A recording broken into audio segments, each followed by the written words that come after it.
Greetings of peace. This is Adib Shabazz, and I thank you very much for joining me once again.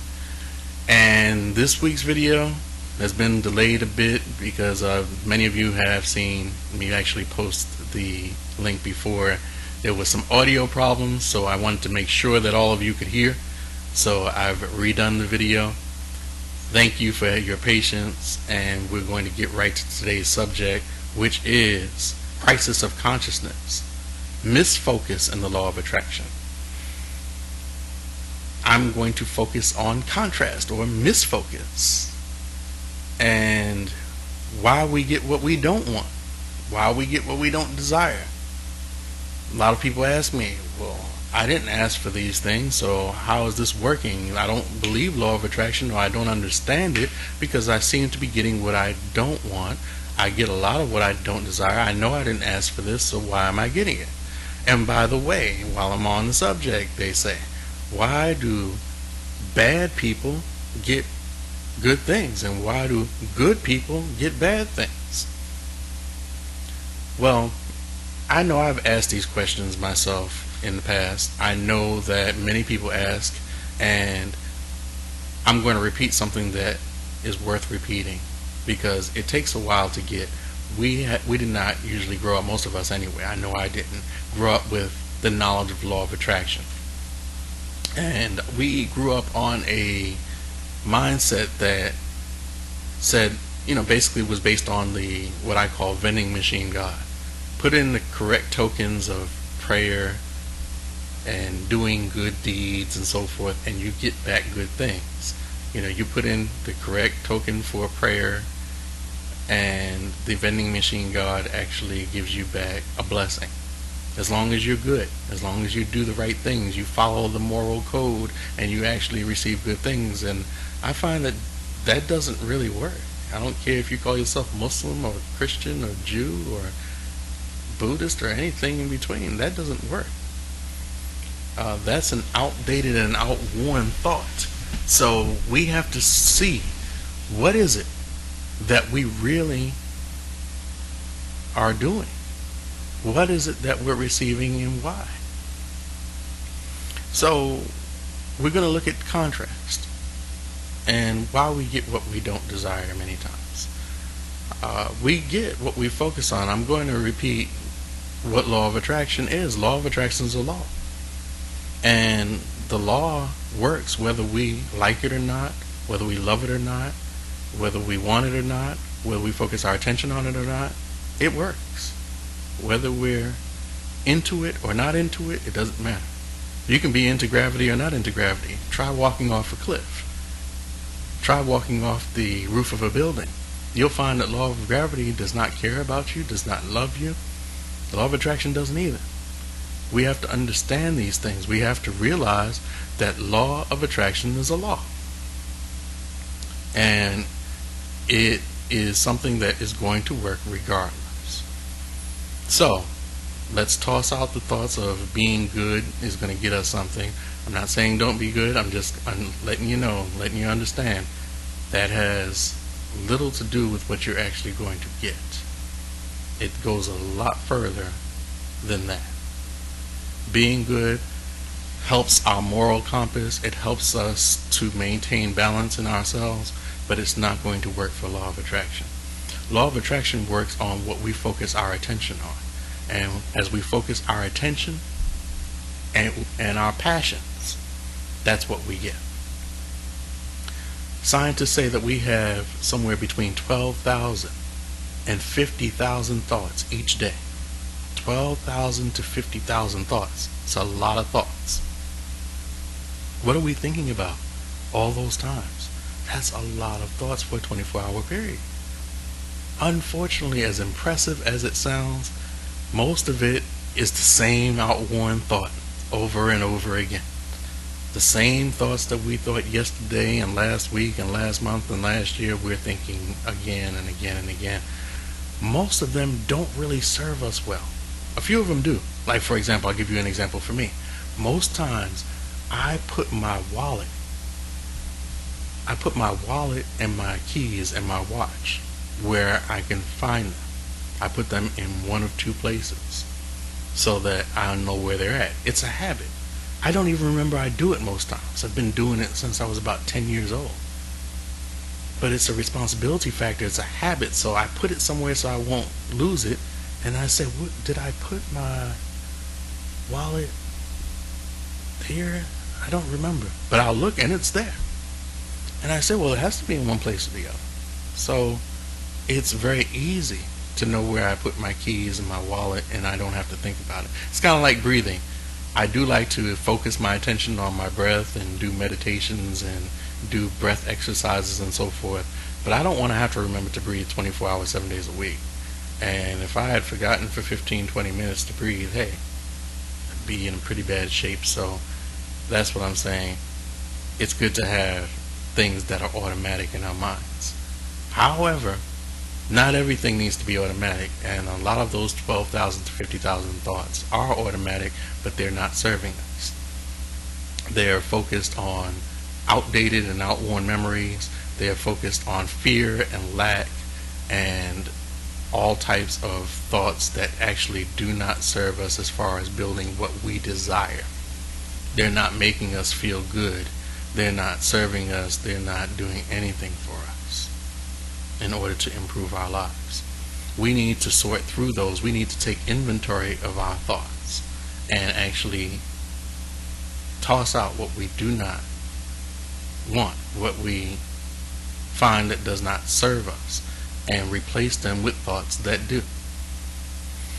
So let me get to the contrast part, and before I do, I want to give special thanks to Stanley, to Faye, to Hillary, and to Eric. Thank you very much. You know who you are, for your comments, your questions, your critiques, and thank you all the rest of you who gave comments, questions, and critiques. I pointed these particular people out because the critiques and the questions were in depth. They really made me think. They really made me hone my skills and really made me focus on delivering my message in an even more understandable way than I did before. So I thank you very much for that. Please keep the questions, comments, and critiques coming. I love the critiques. I like, of course, when people agree with me, but I like even more when people have a disagreement and actually bring it about. It's not something in the sense that they're putting you down, but they don't understand, or they don't agree, or they are asking, well, why did you say this? And I love being able to have the opportunity to present why I'm thinking a certain way, why I said a certain thing, and be able to communicate that to someone else. It's not important right now that we actually all agree, but it is important that we are all understood, that we're understanding each other. So I thank you for allowing me to improve my communication so that everyone can better understand. Thank you so much, and keep those coming. And now, getting to some of that stuff that we were talking about, let's talk about how a lot of people's days start. We're living in a serious information age. In the last 60 years, we've had our lives changed as people. I mean, I wasn't around 60 years ago, but even just say just 40, 45 years ago, television was pretty new. 60 years ago, television was just pretty much getting into people's homes. And that was an exciting and life-changing thing for the world, for America and for the world. Things would never be the same. It started off a new information age. Now that information age has gone from television in the past 60 some odd years to satellite connections and cable TV in the past 30 to 40 years. And now, in the past 20 years, we've gone into the internet age, and that has really revolutionized how we do things. And in the past 5 years, the internet has been revolutionized to the point that everybody has these little pocket computers. We call them iPhones and iPads. Yeah, they've been around longer than 5 years, but it seems as though there's been an explosion. Everybody has a smartphone. Everybody has a smartphone and smart device. 10 years ago, everybody didn't have them, although they existed. They were pretty rare. But now everybody has a smartphone. Everybody has an iPhone or an iPod or an iPad or an Android phone or an Android tablet or something. I mean, I saw one in my local supermarket, an Android tablet, for about $79. You can get these things anywhere now. And we get plugged in, tapped in, turned on to information 24 hours a day, 7 days a week. And it's information overload.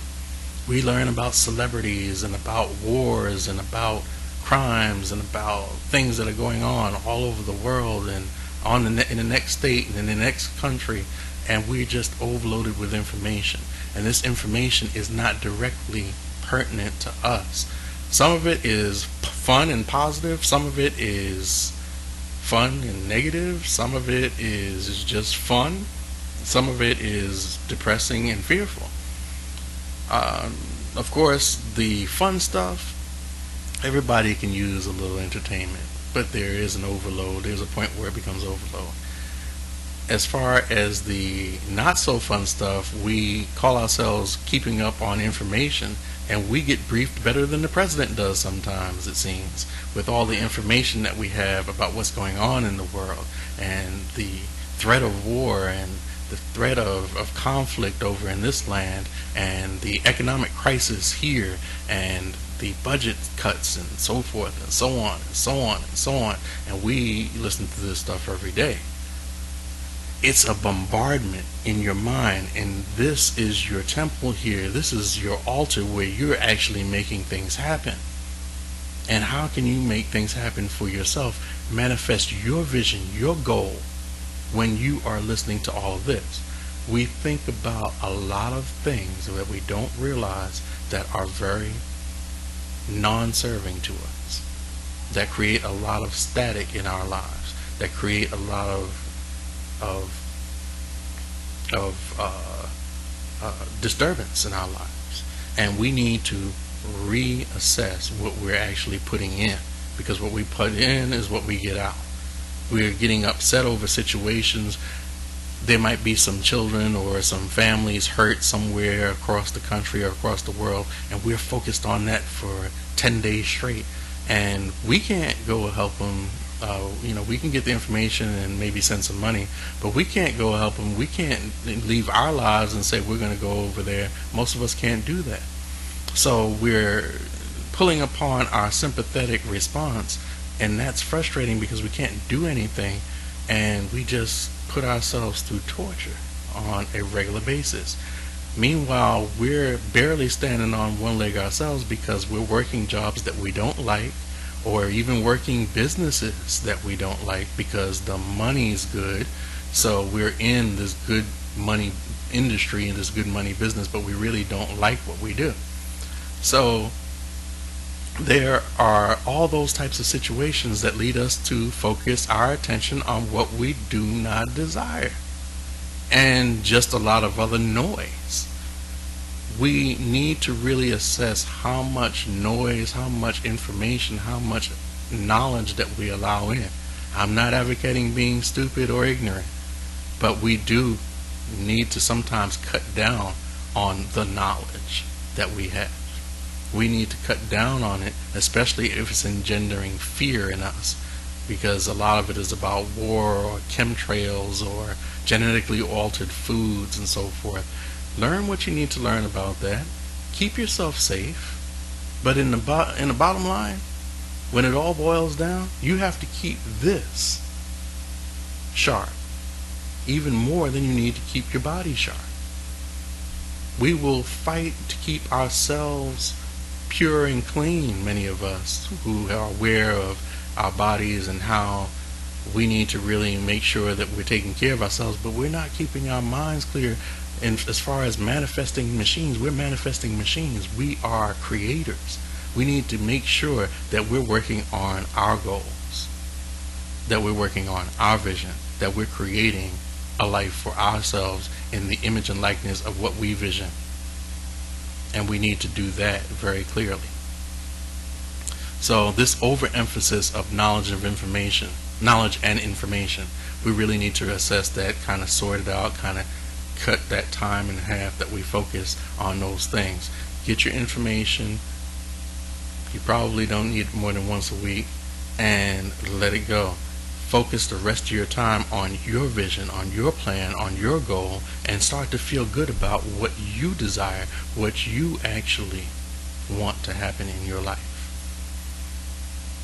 And let me discuss that process of how you focus on what you do desire. Instead of focusing your mind on all the fears and the doubts and the economy is bad. I mean, if the economy is bad and you're listening to that every day, how do you think you're going to make more money? You think you're going to attract more money if you're listening to them talk about the economy being bad every day? Not going to happen. You think that you're going to feel that you're going to create something that's going to be productive in this world and that's going to be something that will lead to toward more peace if you're focused on the war on drugs, the war on terror, the war on crime every day? No. Do you think you're going to feel safer because you're focusing on these things? No, you're not. Focus on love, peace, prosperity, happiness. That's what you want to do, whatever that means to you. Because basically, that's what we want. We want love, peace, prosperity, and happiness. Those are the things that we desire. You need to get your brand and your vision of what is love, peace, prosperity, and happiness for you, and start to build it. For you, it might be, building a new construction business that in a way that you desire to build it. Or for me, building a publishing company and a learning center is something that I want to do. It's my vision, it's my goal. That's part of what I like to do. It might be building a new homeless shelter where you are focusing on rebuilding lives and introducing people who need skills to the workforce. That might be your fulfillment.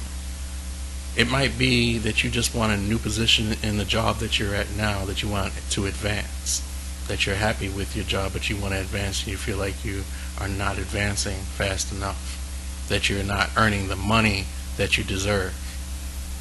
So there are many ways and many things that you can actually improve yourself, but you have to be able to focus on the manifestation process.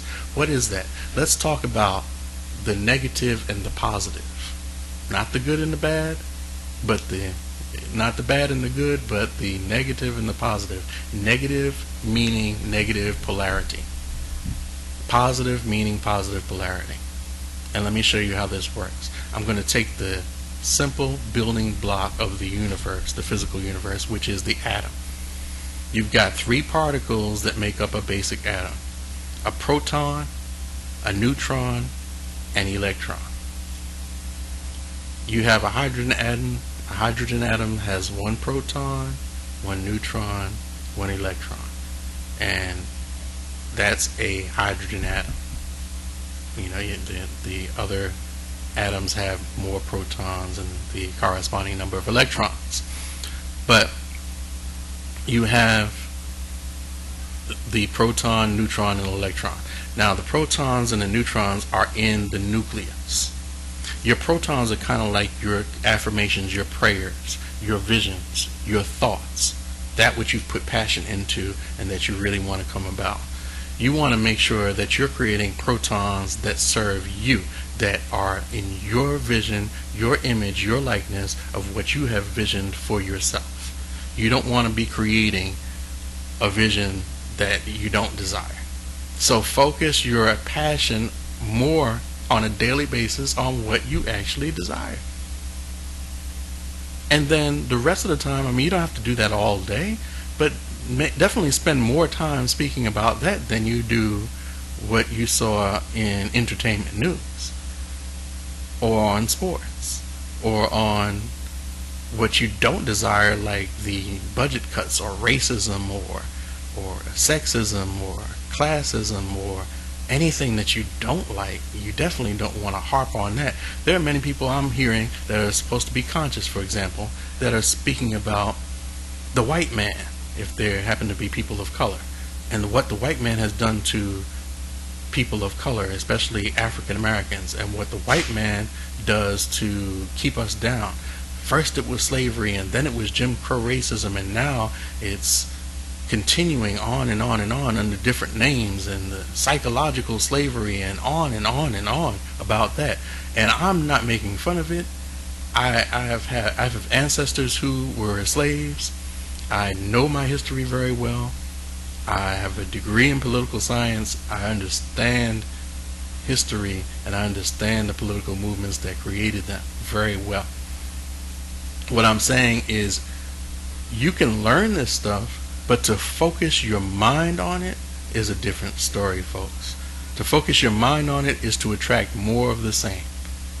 I have white viewers and listeners and readers that speak about minorities. But why do minorities always want these handouts? And why do minorities get sucked in by these liberals who are giving away money and producing welfare programs and actually spending on frivolous programs that are not producing anything?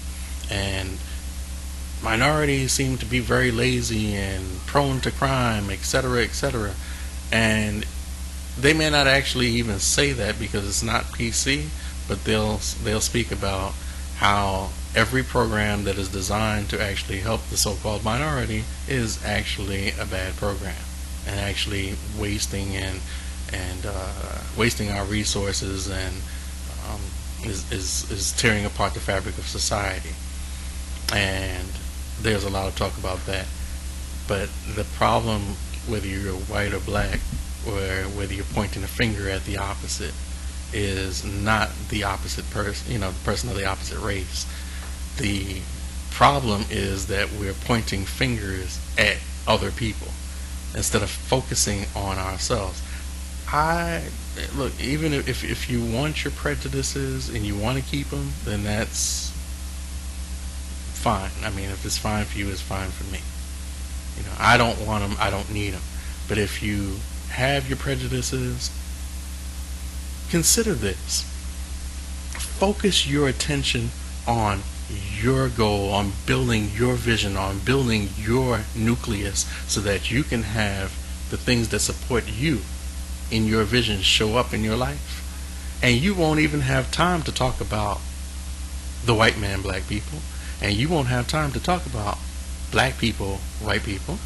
You won't have time to talk about gay people, straight people. And you won't have time to talk about those illegal aliens, everyone. You won't have time to talk about that, because you'll be so busy building your vision that things are going to go your way.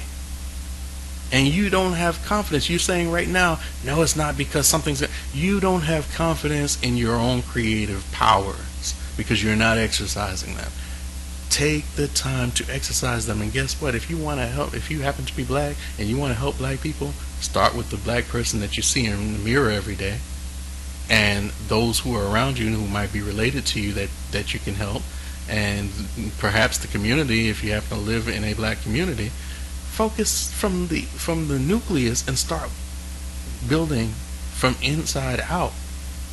And I bet you won't even worry about somebody else.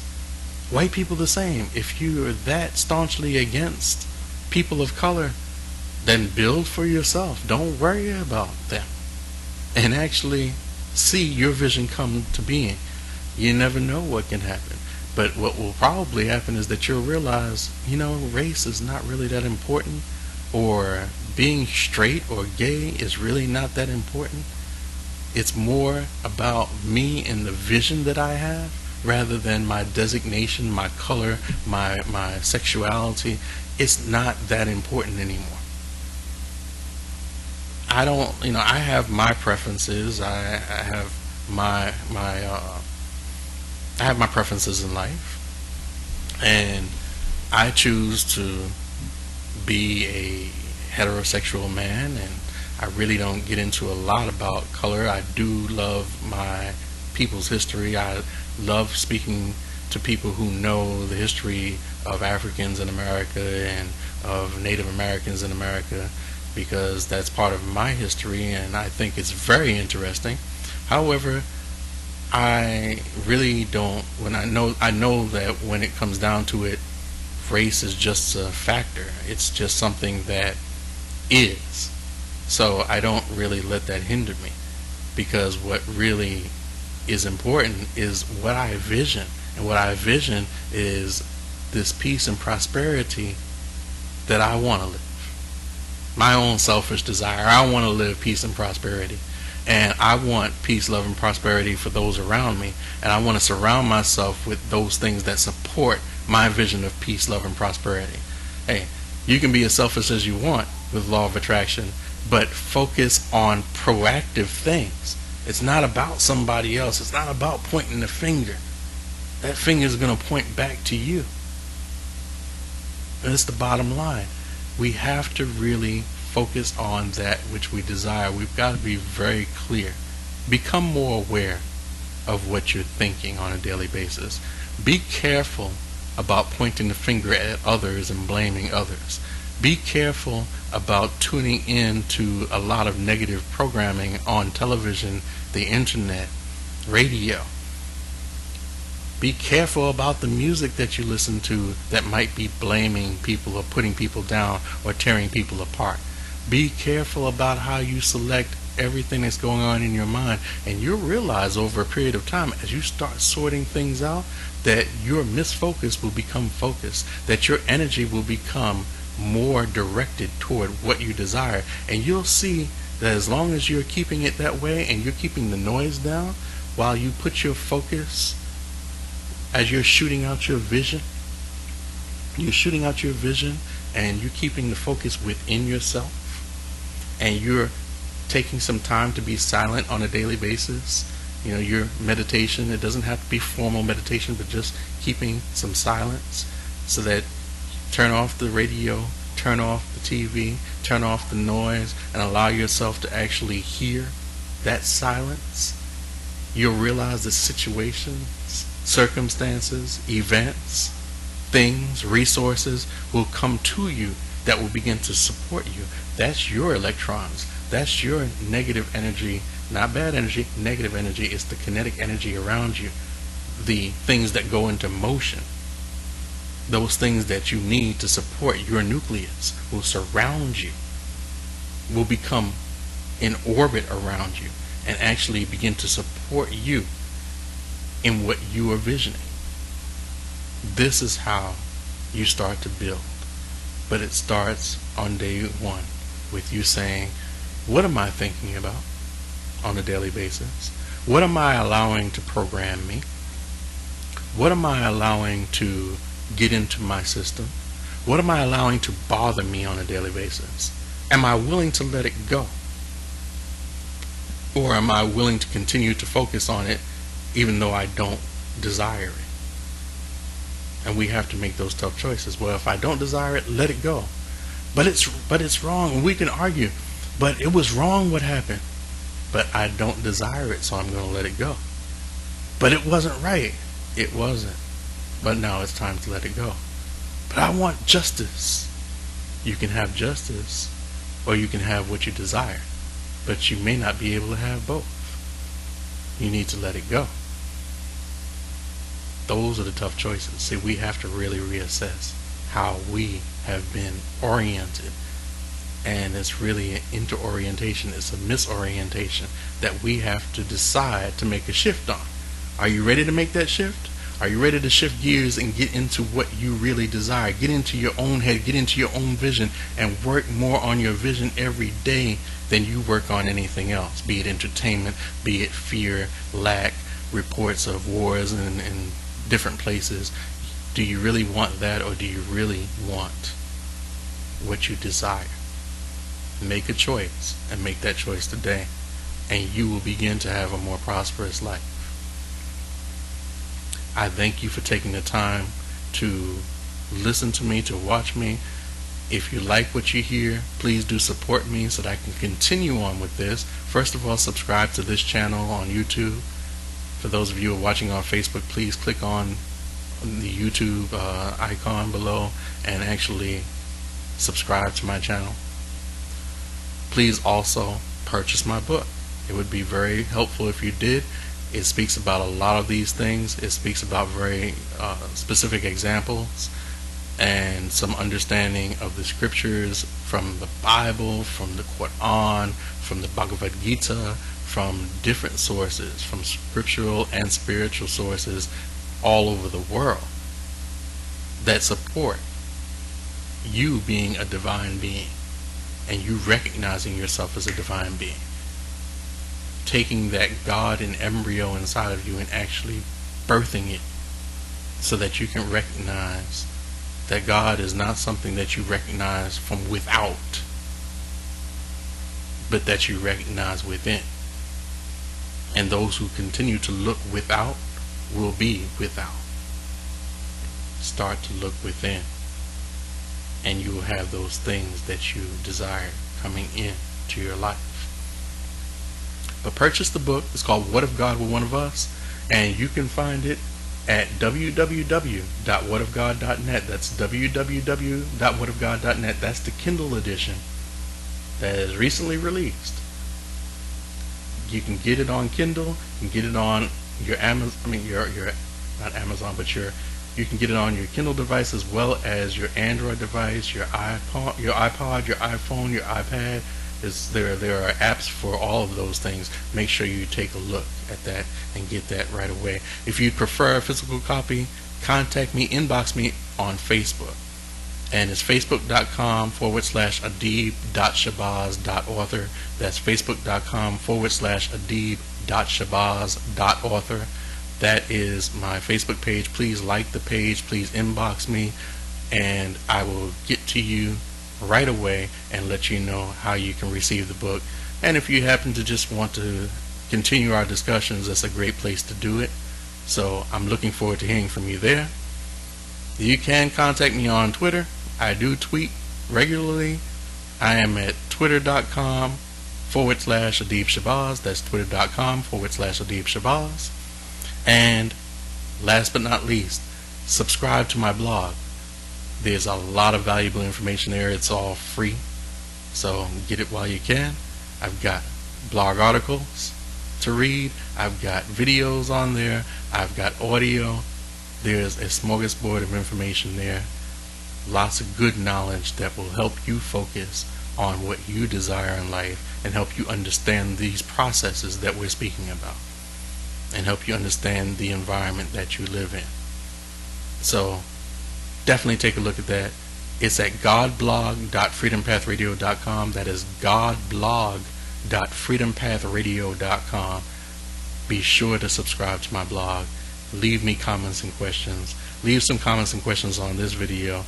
I thank you very much, and I'm looking forward to you tuning in next time. Until then, peace, shalom, assalamu alaikum, namaste. Thank you very much.